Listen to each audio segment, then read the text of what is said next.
What's going on YouTube? Welcome to my YouTube channel. All right, today we're going to go over some coins I received in the mail today. Got a really good deal on some Buffalo nickels. I like to give away Buffalo nickels when people make purchases from my shop to kind of just thank them for buying stuff from me. And just adds a little special touch. I liked it when I was a buyer and I would get gifts from sellers just randomly.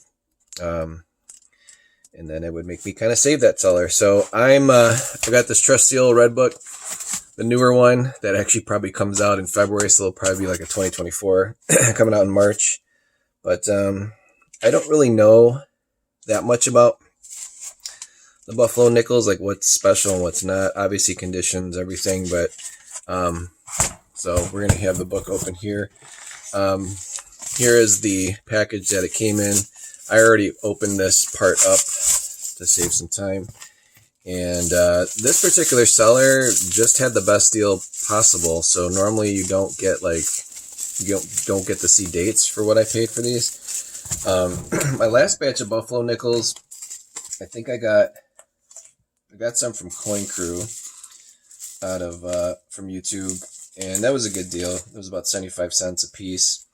And he actually had some nice ones in there, one of which I was able to sell for like $50 on YouTube. So, not on YouTube, on eBay. So, anyways, here is, so what I'm looking for is like, I want to give out gifts, right? But I don't want to give out anything crazy special or something I can sell direct. So, the way I kind of think of things is, or doing things is like, all right, if, let's say I can sell a couple really nice Buffalo nickels inside here to pay for the gifts, then it's a gift for me that I get paid back what I paid for these, but I'm still giving a gift. I don't know if that makes sense.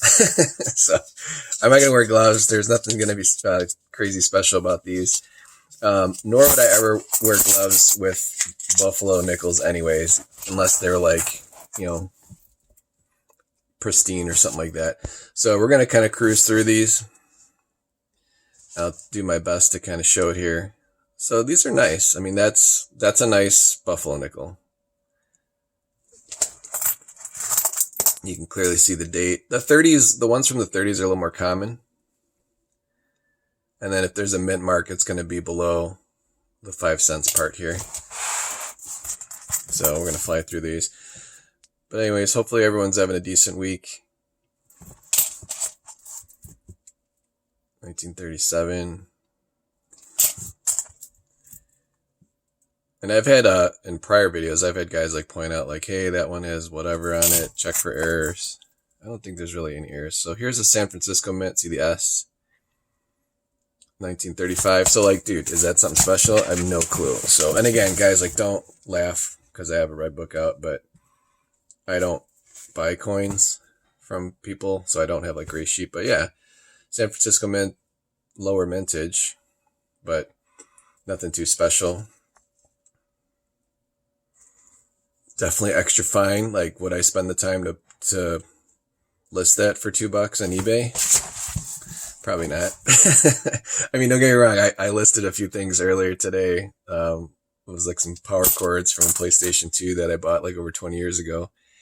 And I don't like giving that stuff away like to charity because I feel like they just kind of will smash it or throw it in the garbage anyways. They don't know what it is for. So sometimes if it's something that's specialty, like it's an actual power cord or something to an older type of device, I'd rather sell it even if it's only for $2 versus it just ending up in a landfill. I don't know if you guys are like that too, or if you guys just have a big pile of stuff, but as I get older, I'm trying to be less wasteful, I guess. Whereas like 10 years ago, I could care less. I'd just donate or whatever.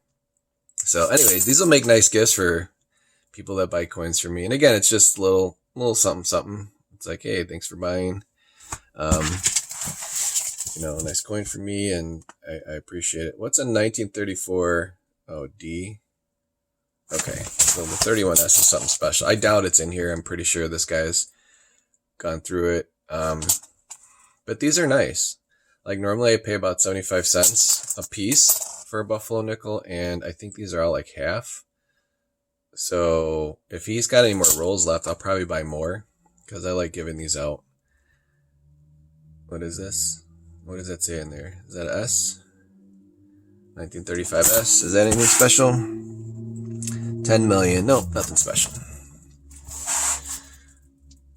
Ooh, 1928.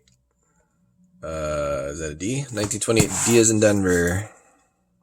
That's a pretty good date. Let's see here. 1928. D is in Denver. Only 6 million. So, yeah, like, so, you know, is this a $5 coin?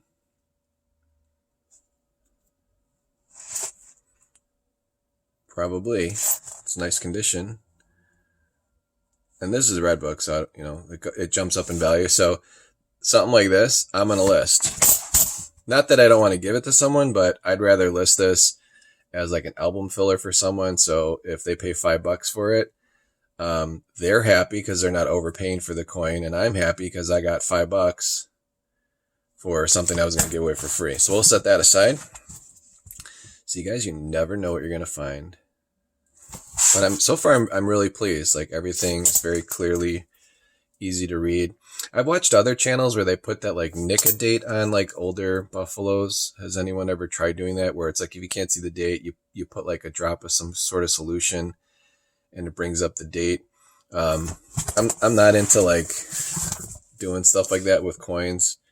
I mean, if I was really bored and had nothing better to do, maybe, but I don't know, like when you nick a date an old coin, even if it's a rare one, like isn't that considered damage? So you're only going to get like damage date. So 1929 D as in David. Is this one rare? Not really. If it was in real nice condition, it'd be a $7 coin. Let's see. Let's see the condition again. Yeah, it's pretty worn.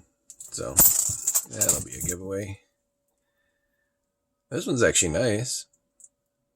Let me get the book out of here. That's a nice 37. I think 37's the last year. Yeah. Oh, you gotta look for the 3-legged, but it's gotta be a D as in Denver. So if you guys ever see a buffalo and it's only got 3 legs, that could be worth crazy money. Like even the crappy one is $400. It's like, why are you guys making 3-legged buffaloes?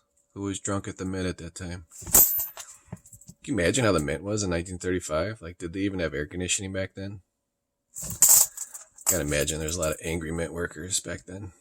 All right, here's a nice looking 1929 with lots of details. It is a D as in Denver. And very fine is $7. That's at least very fine. So that would probably be a $5 coin. So we'll set that aside to sell. What we got here? 26. Barely can read it.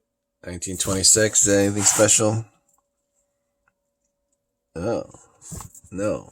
Let's see. 26. They made 44 million. So no, that's a freebie.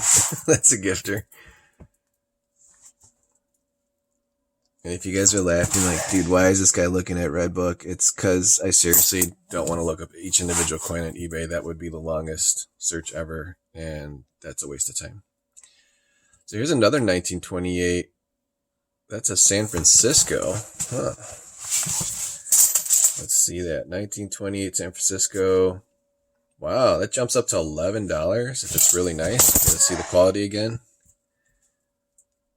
I mean, it's not bad. And that is $11 for extra fine. Like, guys, this is extra fine. I don't know, it's pretty nice. That might be a $10 coin. So I don't know if you guys do this, if you ever like buy stuff like in rolls, like people just put random rolls together, and then you kind of wonder like, okay, why didn't this guy like do this already? Dude, some people just don't have time for it, or they've already made their money on it and now they're just looking to liquidate. So that would be a $4 coin. This 1929. Yeah, I'm gonna put this aside. Even if I sell it for $4, like that's gonna help someone out. So again, it's like this. Like I'm trying to learn something and trying to teach you guys what to look for. And then if any of these were like super nice, I would definitely set them aside because conditions, everything. So this looks like a 1920. And it's mystery. It's got some funky comedina on here. What is going on here? Okay, it's a 1920. I better zoom back out. You guys are gonna get motion sickness. So regular 1920 is worth $2. If it's a D, it's 12. If it's an S, it's 10. Okay, now we're gonna have to get the loop out. 1 second, let me pause it. All right, I looked like really, really close, and all I saw was like corrosion. So maybe I can show you guys what I saw here. So I don't think that's a mint mark. Yeah, it's just a dent in the bottom. So cool coin, 1920. They made a lot of them, 63 million. Jeez. If it was a mint mark one, that'd be worth some money. If it was nice, it'd be worth like $50. So again, I don't know much about the Buffalo nickels. All I know is like the older ones are better, and obviously the nicer condition is better. Ooh, 1927. This one looks nice. Oops. Dropped it. So regular. Is that a mint mark? What is that? Oh, that's just stuff on there. So it was a 1927 Philadelphia mint. Is that worth anything? Nope. Made lots of those.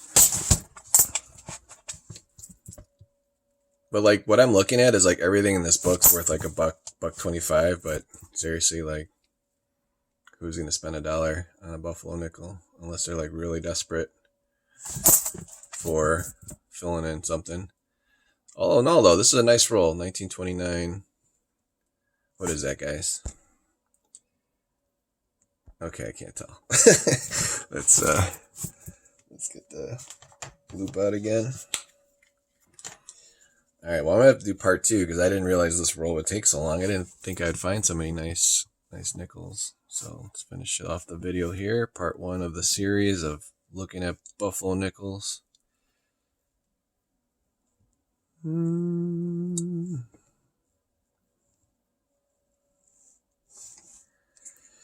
know, it helps if you have it in the correct position. What is it, guys? It's coming in. It's an S. It's a jacked up looking S. So does a 1929 San Francisco, does that yield anything special? $4. Check the condition. Is that at least extra fine? Yep, I'm going to set that aside. So out of this roll, I believe it's 40 you get in a roll.